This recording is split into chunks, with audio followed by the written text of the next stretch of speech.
রাধার মৃত্যু কিভাবে হয়েছিল, তার দেহটি কোথায় গেল, কেউ কি জানেন?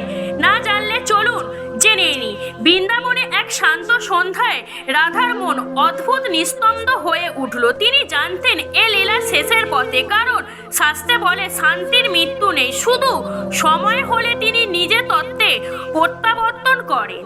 রাধা ধীরে ধীরে নন্দঘাটের দিকে এগোলেন। বৃন্দাবনে বৃক্ষগুলি যেন থমকে দাঁড়ালো। হঠাৎ বাতাসে ভেসে এলো সেই চিরচেনা বাঁশির সুর। কৃষ্ণ তখন দ্বারকার, তবু সুরটি যেন ঠিক তার সামনে।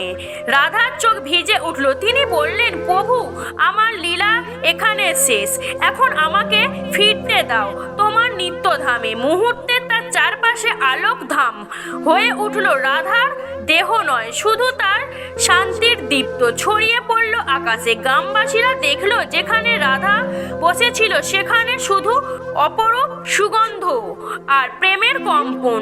লোকমুখে বলা হয় রাধা দেহ ত্যাগ করেনি, তিনি অপপুকার হয়ে গোলক বৃন্দাবনে কৃষ্ণের চরণে মিলিত হয়েছিলেন।